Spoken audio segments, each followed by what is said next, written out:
다 같이 우리 한 목소리로 함께 함께 공독했으면 좋겠습니다. 시작. 그 후에 예수께서 디베라 호수에서 또 제자들에게 자기를 나타내셨으니 나타내신 일은 이러하니라. 시몬 베드로와 디드모라 하는 도마와 갈릴리 가나 사람 나다나엘과 세베대의 아들들과 또 다른 제자 둘이 함께 있더니 시몬 베드로가 나는 물고기 잡으러 가노라 하니 그들이 우리도 함께 가겠다 하고 나가서 배에 올랐으나 그날 밤에 아무것도 잡지 못하였더니. 아멘. 오늘 저는 여러분과 함께 아무것도 잡을 수 없는 이유라고 하는 제목으로 말씀을 좀 나누고자 합니다. 여러분, 요한복음 마지막 장인 21장의 시작을 보면 참으로 놀라지 않을 수 없는 그런 광경이 있습니다. 그 광경의 첫 번째 시작은 다름 아닌 베드로의 어떠한 선택 때문에 그랬어요. 요한복음 마지막 장이었고 이 마지막 장에 요한이 꼭 기록하고 싶었던 내용 중에 베드로를 등장시키고 우리에게 전하고 싶은 교훈하고자 싶은 하나님의 마음이 무엇이냐면 바로 베드로가 어떠한 반응과 태도를 보였는데 그 모습이 요한의 모습에 그리 달갑지 않았나 봅니다. 어떻게 표현을 했냐면 이렇게 표현하고 있습니다. 함께 봅니다. 시작. 그 후에 예수께서 디베라 호수에서 또 제자들에게 자기를 나타내셨으니 나타내신 일은 이러하니라. 그 후에라고 하는 것으로 시작을 딱 하는 거예요. 어떤 그 후일까? 어떤 일이 일어났길래 그 후에 일을 기록했을까?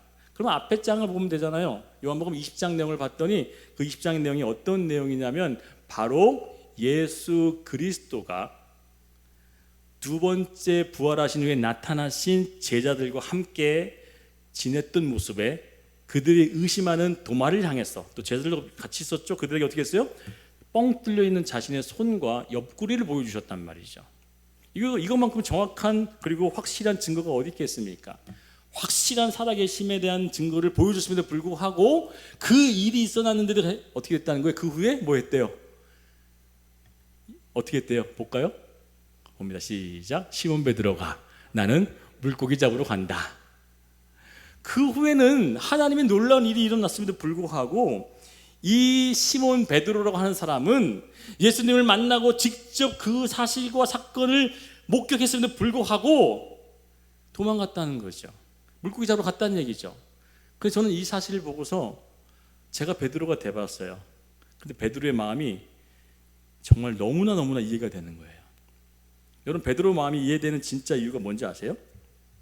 그 이유는 한 가지입니다. 바로 죄책감 때문에 그랬다는 거예요. 여러분은 안 그랬을 것 같습니까? 저는 충분히 베드로의 마음을 이해를 해요. 예수님 볼 면목이 없는 거예요. 차라리 죽고 안 나타나시고 안 살아났으면 그냥 잊고 망각하고 살 텐데 자기 앞에 딱 나타나니까 그동안 자기가 자신 있게 떠들었던 말이 뭐예요? 나는 절대 예수님 안 버려. 나는 배신하지 않아. 난 절대 예수님을 끝까지 죽는 데까지 따라갈 거야 라고 했지만 그 자리를 지켰던 사람이 베드로가 아니었잖아요. 그런데 이렇게 자신만만했던 자신의 마음이 예수님이 살아나고 보니까 너무나 부끄러운 거예요. 자책감. 이 자책감에 대한 부분을 저는 오늘 다루고자 할 거예요. 여러분, 결국 이 요한복음 20장에 요한이 주목해서 본 이유는 그렇게 자신만만했던 그 베드로가 예수님이 탁 나타나고 보니까 그제서야 예수님 정말 나의 귀한 구주시군요 라고 따라간 것이 아니라 오히려 그 자책감과 죄책감 때문에 사라져버리고 도망갔다는 사실을 이 요한은 너무나 가슴 아파서 그 일을 기록한 거예요. 그 사건 후에 베드로가 이렇게 물고기 잡겠다고 나가버리더라. 여러분, 이 사실은 바로 여러분과 저가 늘 사탄의 속삭이는 그 죄성을 다루고 있는 그 부분에만 머무르게 되면 우리는 여전히 죄악된 인생을 또 살고 또 앞으로도 살 수밖에 없는 존재이기 때문에 주의 보좌 앞에 나갈 때, 주의 그 존재 앞에 나갈 때 늘 부끄럽고 창피하고 정말 몸둘 바를 모르지만 하나님의 은혜는 그 모든 죄를 사하시고 십자가에 달려 돌아가심으로 말미암아 부활의 그 신앙과 감사가 오늘 우리에게 있다면 그 십자가의 힘으로 말미암아 하나님 앞에 내가 나갈 수 있습니다 라고 하는 그 믿음이 있을 줄 믿습니다. 이들 베드로는 그 믿음이 없는 거예요. 오직 자기의 죄책감에만 집중하는 겁니다. 자기의 그 자책하는 마음에만 집중하는 겁니다. 자기만 묵상하는 거죠. 내가 왜 그랬을까? 내가 이렇게 바보 같은 짓을 했을까? 라고 책망하며 자기를 정말 안 좋게 낮추고 있지만 그것은 하나님이 보시기에 어떠하다는 거예요. 원하지 않는 모습이고 절대 바라지 않는 모습을 행하고 있다는 것을 요한은 기록하고 싶었다는 거예요. 예수께서 오늘 부활하신 후 그리고 부활하시기 전에 베드로에게 두 번 나타나셔서 똑같은 일을 했다고 제가 지난 2주 전에 설교를 했었죠. 첫 번째 만났을 때도 그에게 그 그물을 던지라고 그랬고, 두 번째 부활하신 후에 나타나신 후에도 그물을 던지라고 얘기했습니다. 그런데 이 그물을 던지라고 했던 얘기 중에 어떤 학자들이나 목사님들은 이렇게 설교를 합니다.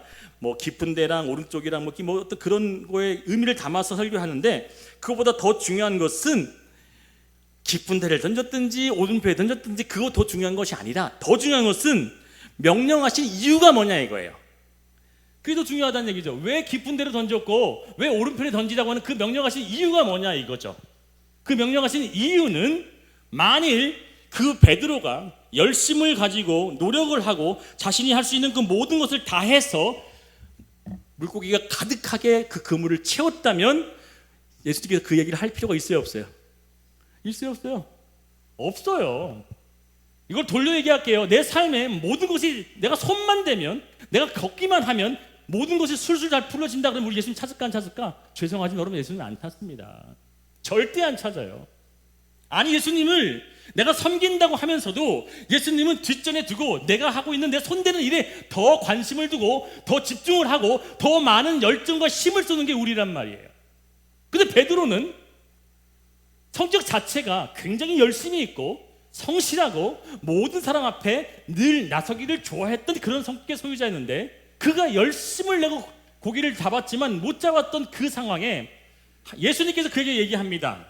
그물을 던져봐라. 그렇 이 베드로가 만일에 물고기를 많이 잡았다라고 생각했으면요, 뭐라고 얘기했냐면 당신이 뭔데 나한테 이래저래 훈수합니까? 라고 하면서 그 말을 전혀 듣지 않았을 거라는 얘기죠. 전혀 귀담아 듣지 않고, 왜? 내가 지금 해도 잘 되니까, 내가 지금 모든 일을 해도 형통하니까 누가 나에게 얘기를 해도 듣지 않는다는 거예요. 우리 인간은 그렇단 말입니다. 그러나 이 베드로가 던지고 밤이 새도록, 첫 번째 만남과 두 번째 만남도 똑같이 밤이 새도록 그물을 던졌는데 단 한 마리도 잡지 못하는 그 상황에 놓여졌을 때 비로소 예수님께서 뭘 해라 라고 했더니, 그 뭘 하라고 했던 그 지시가 그에게 뭐예요? 따라합니다. 보이지 않는 믿음의 반응의 요건이라는 사실. 할렐루야. 전혀 보여지지 않는, 지금 계속 던졌던 곳이 수많은 곳이었음에도 불구하고, 자, 깊은데 오른편 이 말 자체는 전혀 보여지지 않고 내가 확신하지 없는 그 부분이지만, 그 베드로는 그 말씀에 의지하여 뭐 하겠다고 했어요? 내가 그물을 내리겠습니다 라고 얘기했다는 사실이에요. 여러분, 저는 예수님께서는 늘 우리에게 어떠한 것을 요청하고 요구할 때 우리가 할 수 있는 일들을 요구하신다라고 생각하는 분이 있다면 죄송하지만 그렇지 않습니다. 하나님은 여러분이 당연히 할 수 있는 영역들은 시키지 않아요. 절대 시키지 않아요. 어떤 대표적인 사건으로 뭘 드릴 수 있냐면, 가나의 혼인잔치에 갔을 때 예수님의 어머니는 예수를 키웠고 자라는 모든 과정을 봤을 때 그를 통해서 놀라운 하나님을 발견한 거예요. 그가 얘기하는 그 모든 것들은 하나님의 음성으로, 하나님의 그 감동으로 주어지는 말씀인 것을 그 어머니는 깨달아 알기 때문에 하인들을 모아서 얘기합니다. 얘들아, 예수께서 너에게 이렇게 얘기합니다. 무슨 말을 하든지 뭐 하라? 따라합니다. 그대로 행하라. 여러분, 이 얘기는 무슨 얘기입니까? 뭘 내포하고 있는 얘기일까요? 납득하기 어려운 얘기를 한다는 얘기에 쉬운 얘기를 한다는 얘기예요. 이해하기 쉬운 얘기를 한다는 얘기에 어렵다는 얘기를 하는 거예요. 내가 받아들이기 어렵고, 내가 납득하기 어렵고, 내가 전혀 상식에 맞지 않는 얘기를 분명히 할 거라고 하는 얘기를 이미 깔고 간다는 얘기는 말이에요. 그러면 예수께서 우리에게는 늘 하나님의 역사를 나타나고 하나님의 놀라운 은혜를 경험하기 위해서는 분명하게 우리에게 주시는 그 사인과 제스처와 어떤 명령은 내가 받아들이기 편하고 내가 늘 얼마든지 행할 수 있는 것들로 주시는 것이 아니라 우리가 하기 어렵고 하기 힘들고 때로는 하기 원치 않는 것들로 뭐 하신다? 제시하신다. 아멘을 아무도 안 하신다. 할렐루야. 예, 아멘 안 하시죠. 왜요? 난 내가 원하는 거 하고 싶거든. 나는 소망하는 것이 하나님이 주시면 야 응답이라고 보잖아. 그런데 하나님은 일하시는 방법이 그렇게 일하시지 아니하신다. 이사야 55장 뭐랬어요? 나는 너의 생각과 다르고 내 생각과 네 생각은 달라. 내가 원하는 것은 이것이지만 하나님은 이 방법을 원하지 않으시는 이유가 네 방법대로 되면 네가 뭘 할 거라 이게 네가 한 것으로 사실 이길 거 아니야. 할렐루야. 너는 늘 네가 원하는 대로 하게 되면 네가 한 것으로 여기잖아. 감사는 그냥 헌금 봉투에 넣고 넣을 뿐이지 실제적으로 네가 했었던 그 모든 것 네 만족, 네 노력, 네 땀방울로 얻어진 것이라고 생각하잖아. 그러니 네가 생각한 대로 나는 반대로 할 거야. 와, 짓궂으시지. 정말 장난꾸러기 같잖아. 그런데 하나님이 일하신 그 이유가 왜냐면 하나님은 하나님이 일하시는 방법대로 일을 하셔야 뭐가 나타난다는 거예요? 그분의 영광이 나타난다. 예수는 그걸 아시는 거야. 예수님이 그걸 아시니 모든 일을 행할 때마다 내 아버지가 원하시는 것들이 내가 원하는 것들이 아니었기를 원합니다. 내 잔을 거두어 주옵시고 하나님이 원하시는 것을 내가 마실게요. 이것이 우리가 돼야 되는 진짜 신앙인데 예수를 믿으면 믿을수록 우리는 더더욱 뭘 하냐면 내가 원하는 소망을 이루기를 원한다는 거예요. 오늘 하나님께서는 오늘 이 베드로의 사건을 통해 우리에게 무엇을 교훈하려고 하냐면 여러분 이 목사가 요한복음 21장을 통해서 계속 지금 묵상하고 있습니다. 하나님 계속 말씀을 주고 계세요. 저도 놀랍죠. 이 말씀을 보면서 계속 저에게 주시는 이 말씀은 이렇게 무심하고 약속한 하나님이 어디 있습니까? 라고 하는 그 대목에 딱 섰을 때 저도 여러 차례 섰겠죠. 수없이 그 앞에 서서 왜 이런 걸 주십니까? 왜 이런 상황을 주셔가지고 저로 하여금 더더욱 힘이 나서 열심히 전진해서 야 정말 열심히 하나님 일 해보자 라고 하는 그게 돼야 되는데 어쩜 이렇게 힘을 빼버리십니까? 환경과 상황을 펼쳐주신 것이 아니라 그걸 다 뒤집고 엎고 그냥 갈아엎으십니까? 무심하시기도 너무 무심하시지 않은 그 마음이 저에게도 있다는 거예요. 그런데 같이 크게 따라해 줬으면 좋겠습니다. 제가 크게 따라해 달라고 했어요. 제가 작게 해도 여러분들 작게 하면 안 돼요.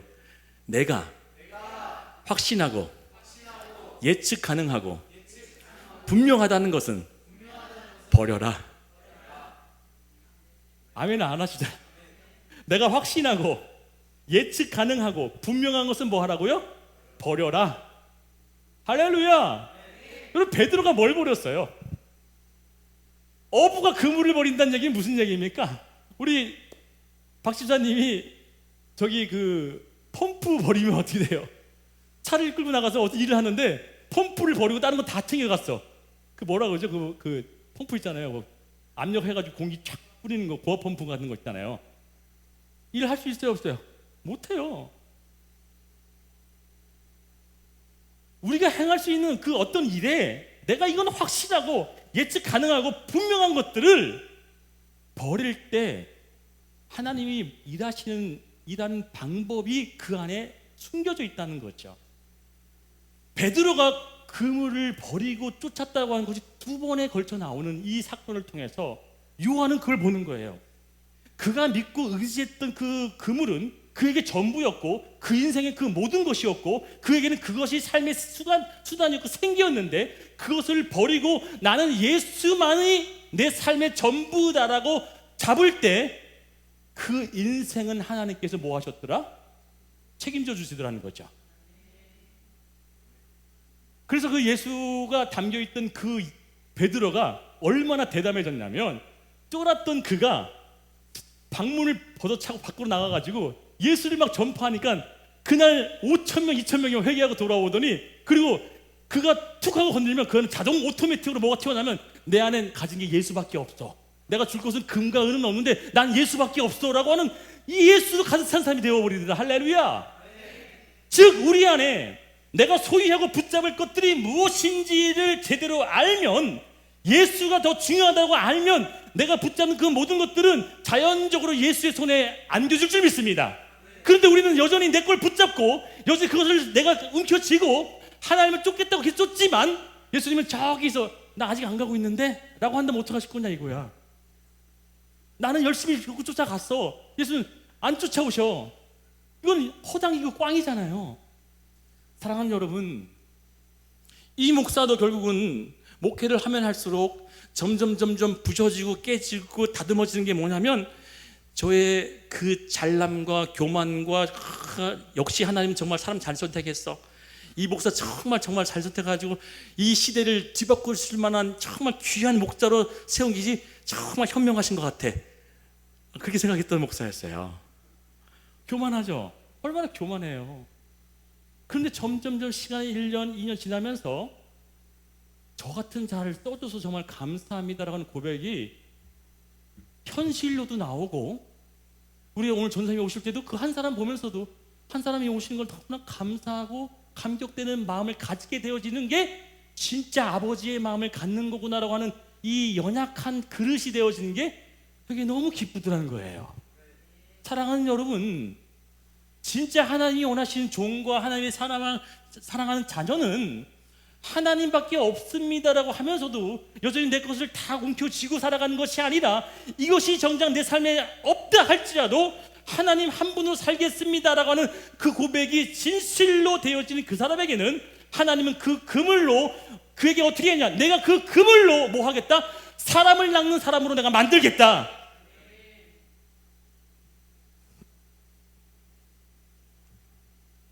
우리는 자꾸만 보여지는 것에 너무 집중하기 때문에 그 보여지는 것으로 인해서 우리는 넘어지고 실족하고 너무 낙심하는 경우가 너무 많아요. 근데 바울은 그 사실을 알고 깨달은 후에 우리에게 이렇게 가르쳐 줍니다. 같이 읽습니다. 시작. 우리가 주목하는 것은 보이는 것이 아니요 보이지 않는 것이니, 보이는 것은 잠깐이요 보이지 않는 것은 영원함이라. 즉 우리가 붙잡지 못하는 그 예수가 곧 보이지 않는 것이고, 보이지 않는 것이고 우리의 삶에 주어진 놀라운 것들이 있는데, 이따 마지막에 얘기할 거예요. 그것을 우리에게 허락하시고 주신 후에 넌 그 보이지 않는 것을 향해서 넌 붙잡고 나가고 그것을 행하면 내가 너의 삶에 그물 되어줄 것이고, 내가 내 삶에 무엇이든지 하는 것대로 내가 원할 대로 구해줄게 라고 하는 답을 주셨다는 거예요. 궁금하죠? 아무것도 잡을 수 없는 그 진짜 이유에 대해서 오늘 답을 줄 거란 말이에요. 오늘 우리가 눈앞에 보이고 붙잡을 수 있을 때 또 버리고 도망했던 이 베드로가 하늘로 오르시기 전에 간절하게 가르쳐주고 싶었던 그 한 가지가 무엇인지 너무나 궁금하지 않습니까? 예수님은 그에게 교육하고 싶었던 그 진짜 한 가지, 그들에게 얘기하는 아름다운 이 스토리 속에 하나님의 사랑과 은혜가 탁 담겨있는 진리가 있어요. 제일 어린 학생이 예성인가? 서은이? 서은이야? 서은아. 지금 책을 읽으면, 요즘에 책을 뭐 핸드폰으로 볼 텐데, 책을 읽으면 그림이 많은 책이 좋아, 글씨가 많은 책이 좋아? 미안해, 내가 잘못 물어봤다. 어린아이들은 그림이 많은 책을 좋아해요, 글씨가 많은 책을 좋아해요? 아니, 책이 어릴수록 그림이 많아요, 글씨가 많아요? 제가 지금 외국 사람들이랑 얘기하는 거 아니죠? 반응 좀 해주세요. 그림이 많잖아요. 요즘 책들은요, 제가 교보문고 가서 봤더니 책들이 얼마나 잘 나왔는지, 책을 딱 비면 집이 막 이렇게 나와. 집이 막. 그런 책 봤어요? 나만 봤나? 책을 피면 집이 막 세워져. 그리고 또 등장형이 사람이 막 걸어다니겨 막 이렇게 책에서. 그리고 어떤 책을 보면요, 동물에 대한 걸 이렇게 보면 동물 털도 이렇게 달아놓기도 하고, 동물 그 가죽도 이렇게 해놓게 해가지고 느낌 만질 수도 있게 해놨어요. 근데 저같이 공부를 많이 했거나 뭐 대학교를 다니거나 아니면 뭐 고등학교 이상 사람들은 그런 책을 안 줘도 글씨로 떠올려 안 떠올려? 읽어도 그 상상이 돼안돼? 어린아이들은 그게 상상이 안 되니까 그림으로 때려줘가지고 막 그냥 설명해줘야 그날 막 보면서 행복해하는 거잖아. 그럼 어릴수록 하나님은 더 많은 것들을 분명하게 보여주고 그 사람들에게 나타내 보인다는 거예요. 저는 이 비유가 굉장히 저한테 여전히, 어느 목사님 저에게 했던 비유를 제가 지금 인용하는 것 뿐이에요. 여러분의 신앙이 어릴 때는요, 하나님은 여러분에게 그림책을 보여주시, 그리고 설명해 주시 아주 친절하게 얘기해 주셔. 근데 신앙이 어느 정도 성숙해지잖아요? 그러면 풀어야 알 수 있는 문제들을 던져줘. 깨달으시면 아멘.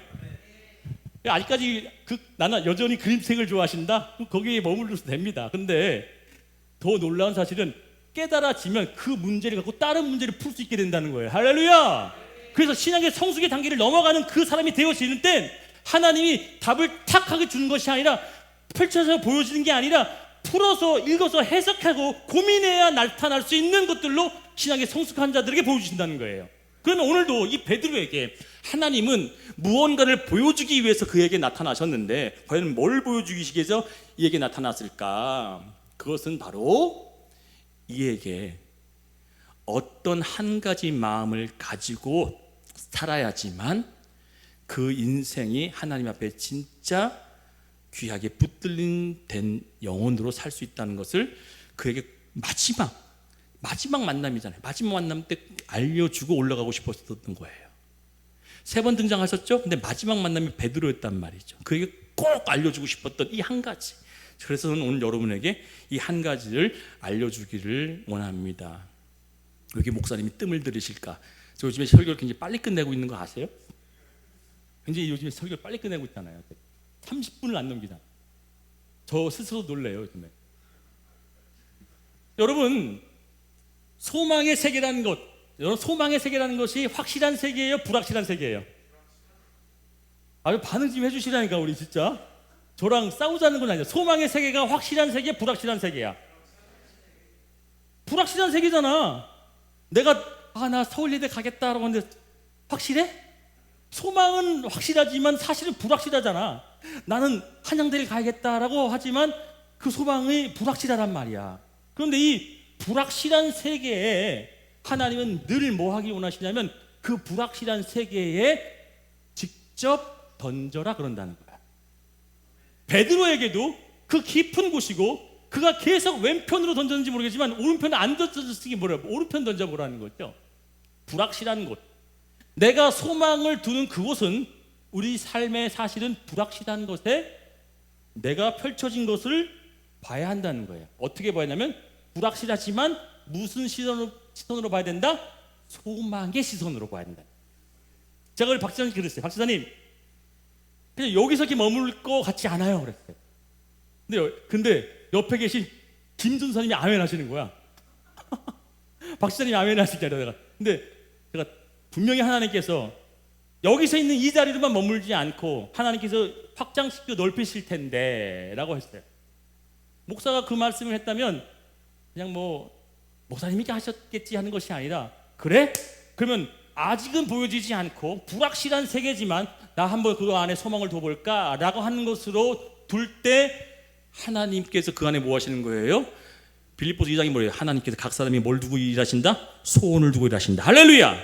하나님은 우리에게 소원을 두고 일하시기 때문에 우리의 마음 가운데 여전히 보여지지 않고 여전히 손에 잡히지 않지만 하나님께서 우리에게 뭘 원하시냐면 네가 소망을 둬.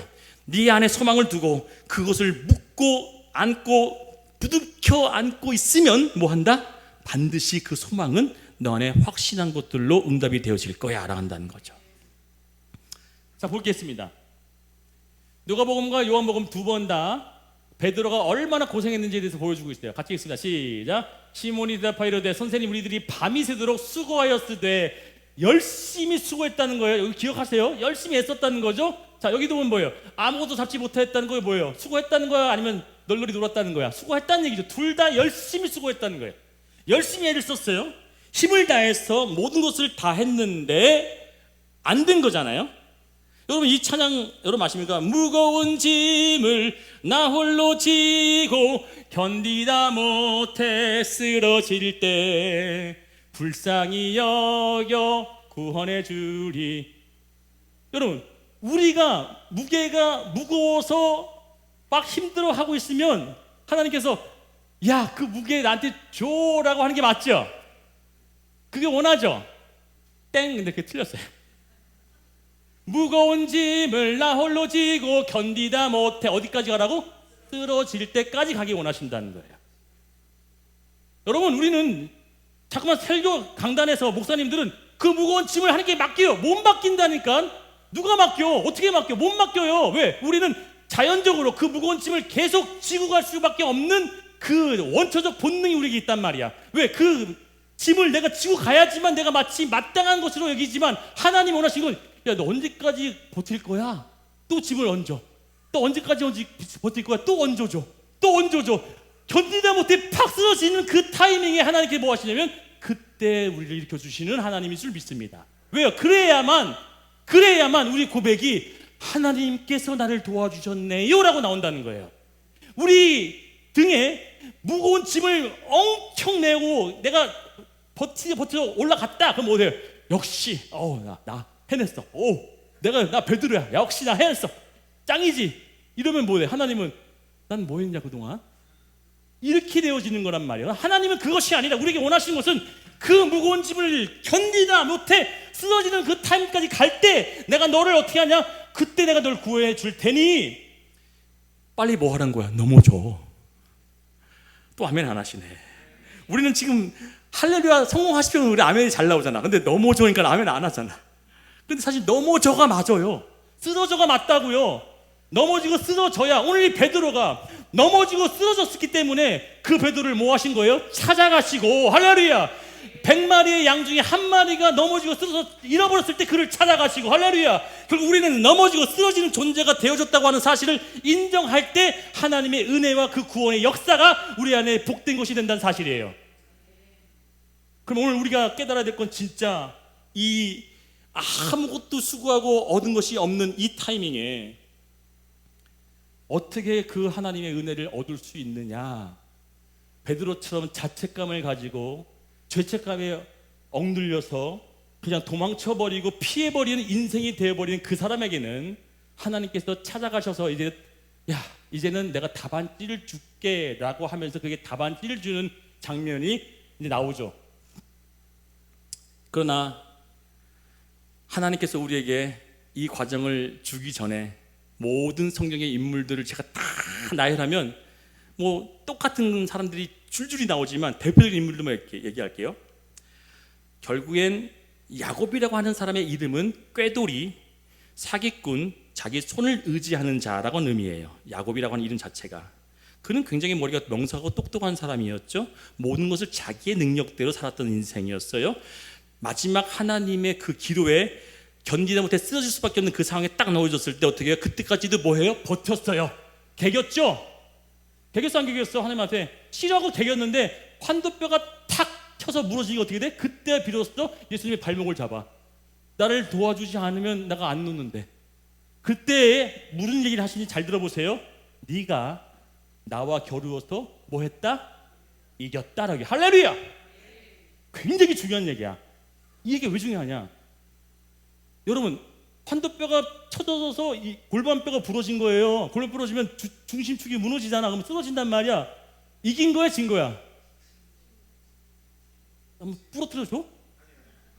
반응 빨리빨리 안 하실 거야? 안 하실 거야? 진 거야, 이긴 거야?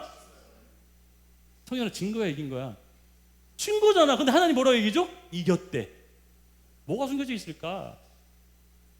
뭐가 숨겨져 있을까? 나는 의롭고 난 늘 하나님을 의지했던 사람이라고 자부했던 다윗이 자기 충신의 장군을 죽이고 그 아내를 간음해버렸어. 그리고 그게 그 고백을 해요. 나는 죄인입니다 했더니 그때 이렇게 뭐래? 너는 의롭구나 얘기죠. 죄를 범했는데 자부했던 그 자신의 믿음을 과시했던 이 다윗이 살인을 조사하고 아내를 취했던 그 간음한 일을 버려서 그 옷을 찢으며 머리에 죄를 뿌리며 회개하는 그 모습을 통해 하나님이 너는 의롭다 이렇게 준다는 거야. 희한하죠? 하나님의 힘인 걸 알면서도 자신의 능력인 줄 알고 행했던 모든 일들을 다 자신의 과시로 여겼던 그 삼손이 두 눈이 딱 뽑히고 나니까 어떻게 돼? 앞이 안 보이게 되니까 비로소 그때 뭘 찾아? 하나님을 찾아. 하나님 그때 뭘 응답을 하셔? 내가 널 도와줄게로 그에게 응답하셔. 희한한 얘기를 지금 계속 하고 있는 거예요. 기세 등등해서 많은 사람들과 자신의 신념과 믿음을 가지고 지식을 가지고 예수를 믿던 사람들 잡아 죽이는 자에 앞장섰던 그 바울이 어느 날 갑자기 예수의 음성을 듣더니 눈이 탁 멀어버려. 앞이 보이지 않는 그 타이밍에 그가 아나니아라고 하는 선지자 옆에 가서 하나님의 은혜를 구하게 됐더니 갑자기 눈이 탁 하고 뜨여지는 사건이 벌어져. 그리고 뒤로 그가 어떻게 변해? 나는 죄인의 개수야 라고 바뀌어요. 제가 지금 점점 무슨 얘기를 하고 있는지 아시죠? 여러분, 우리는 하나님 앞에 그 은혜를 구하고 하나님의 그 놀라운 사랑과 그 놀라운 기적의 역사를 맛보기 위해서는 오늘 제목처럼 아무것도 잡지 못한 그 진짜 이유는 여전히 여러분 힘으로 살기 원해서 그런다는 거예요. 여러분, 내 힘으로 내 기능과 내 재능과 내 노하우와 내 방법대로 살기를 원한다면 하나님은 계속 그대로 내버려 둘 거예요. 보세요. 그런데 하나님은 이것보단 난 이 방법을 택하겠습니다 라고 하는 그 사람에게는 하나님은 오케이, 내가 너에게 그 방법대로 산다면 내가 도와줄게 라고 하시는 방법이 있어요. 여러분, 예수 믿는 사람들끼리 자책감을 가지는 것이 때로는 덕목처럼 취급받긴 하잖아요. 그렇죠? 자책감 가지는 거, 저는 부족해요, 저는 약해요. 예수 믿는 사람들끼리 굉장히 덕목이 좋은 모습처럼 보이잖아요. 그렇죠? 뻔뻔한 것보다 낫잖아, 그렇게 생각하잖아요. 그렇죠? 근데 이 자책감은요, 어디서부터 기인하는지를 살펴봐야 돼요. 이기심에서부터 발생한다는 걸 아셔야 됩니다. 내가 내 자신을 실망시킬 것 같지 않았던 내 자부감이 망한 거잖아. 내가 내 자신은 절대 그렇게 하지 않을 거라고 하는 그 자부감이 무너지니까 그때 뭐가 발동하는 거예요? 죄책감과 자책감이 발동하는 거죠. 근데 우리는 따라하면 좋겠습니다. 나는 언제든지 무너질 수 있고 넘어질 수 있는 약한 존재입니다. 그것을 인정할 때 내가 넘어져도 그때 누구를 의지하는 거예요? 하나님을 의지하게 되는 거고, 내가 쓰러져도 하나님을 붙잡게 되어줄 수밖에 없는 거고, 내가 쓰러졌는데도 내가 왜 일을 못 해냈지라고 내 자신을 치고 나를 억누르는 그 자책감에서 벗어날 수 있는 진짜 은혜는 부활의 신앙 때문에 그렇다는 거예요. 십자가의 사랑, 십자가의 은혜로 우리는 오늘도 당당히 그분 앞에 나갈 수 있다는 사실을 믿으시기를 축원드렸습니다. 근데 그 사실만 준 것이 아니라, 이것도 은혜인데, 그 보좌 앞에 당당히 나갈 수 있는 은혜만 준 것만도 은혜인데 거기다가 놀라운 것을 하나를 더 탁 하고 줬어. 자, 이제 답을 얘기해 줄게요. 너무 뜸들였다. 누룽지가 된 것 같아, 그죠? 여러분, 세상에 감당할 수 없는 사람이 어떤 사람인지 아세요?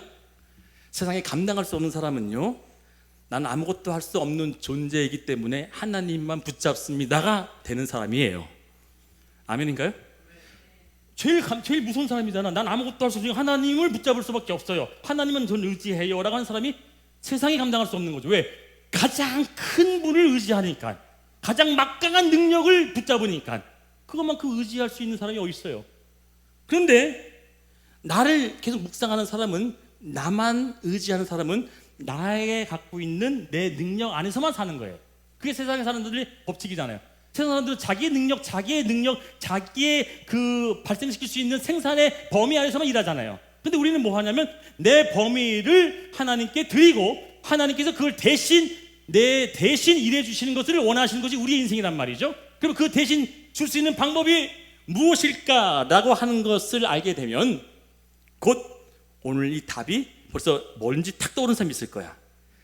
그게 뭘까? 공부 잘하는 사람들은 여기까지 들어도 알아요. 근데 뭔지 잘 모르지만 설명해 줄게요. 자, 이제 봅니다. 굉장히 중요한 말씀이기 때문에 제가 얘기한 거예요. 같이 크게 읽습니다. 시작. 그가 이르되 내 이름을 다시는 야곱이라 부를 것이 아니요 이스라엘이라 부를 것이니 이는 내가 하나님과 및 사람들과 겨루 이겼습니다. 야콜. 할렐루야. 너가 이겼다라고 하는 단어가 야콜이라고 하는 단어인데, 이 단어가 이겼다라고 하는 단어의 의미보다 뭐라고요? 따라합니다. 할 수 있다, 가능하다, 된다 라고 하는 것으로 너는 이제 살 수 있어 라고 한다는 얘기야. 할렐루야. 무슨 얘기인지 설명해 줄게. 이제는 이게 뭐냐면, 이겼다라고 하는 야콜이라고 하는 이 단어에 그게 선포해 줬다는 얘기는 뭐냐, 너는 이제부터 할 수 있어. 왜? 너는 그저 사실상 야곱이 못했던 건 아니에요. 모든 것을 다 하며 살았던 존재인데, 그가 야곱으로서의 인생이 아니라 하나님과 사람들과 겨루 이겼다라고 하는 그 지칭으로 이름이 바뀌어버린 후에 그가 어떤 인생으로 살 수 있었냐면, 하나님이 그 인생을 붙잡고 계속 이끌어갔던 사람으로서 인생의 마지막으로 장식을 하게 되잖아요. 근데 이 사람 앞에 이 할 수 있는 것, 가능하게 되어지는 일이 야콜이라는 단어가 신약 성경에 의해서 히브리어에서 헬라어로 변화됐던 단어가 딱 등장하는데 언제 이 단어가 딱 나오는지 아세요? 예수님께서 할 수 있는 것이 무슨 얘기냐라고 했던 얘기 기억나시죠? 할 수 있는 if you can, 제가 설교했잖아. if you can 했던 기억나 안 나? 나보고 할 수 있냐고? 라고 물었잖아. 그 아버지가 또 다시 설교해야 돼요. 다 기억하시죠? 그 아버지가 아버지 예수님 제발 저희 아들 좀 고쳐줄 수 있으면 하실 수만 있으면 좀 고쳐주세요. 예수님께서 나보고 할 수 있냐고? 물었던 기억하시죠? 거기서 할 수 있느냐 이게 무슨 얘기냐라고 하면서 믿는 자에게는 능치 못할 일이 없다라고 했던 그 얘기에서 할 수 있는 것이라고 하는 이 단어와 똑같은 단어야. 할렐루야. 즉 네가 네 삶에 승리하고 이길 수 있는 것을 얻으려면 이걸 해야 돼 라고 하는 거야. 그래서 제자들이 묻잖아. 밤에 몰래. 그것도 창피하니까. 예수님 근데 왜 우리들은 안 됐어요? 아니 우리들도 했는데 왜 귀신이 안 쫓겨나가죠? 저희는 능력이 없는 건가요? 라고 할 때 예수께서 그때 무슨 얘기를 해주십니까? 답이 나오잖아요. 기억나시는 분 답이 떠올리시죠? 무슨 얘기를 해주죠? 김사님 무슨 얘기 해주셨어요? 예수님께서 네, 성경을 많이 읽으시기 바랍니다. 네, 같이 읽습니다. 답이 나옵니다. 같이 시작. 이르시되 기도 외에 다른 것으로 이 능력이 나갈 수 없느니라. 아멘인가요? 무슨 얘기인지 아시나요? 이제 야곱이 밤새 씨름한 거를 비유해서 뭐라고 얘기합니까? 자신을 내려놓고 자신을 포기하고 자신을 낮추는 기도의 시간을 보낸 거라고 모든 학자들과 설교가들이 얘기를 해요. 기도가 뭔지 아세요? 내 것을 구하는 것이 아니라 기도는 하나님의 뜻을 얻기 위해 내 것을 버리는 시간이 기도예요. 나는 이걸 하기 원합니다. 이것을 하기를 원하는데 안 되고 있어요.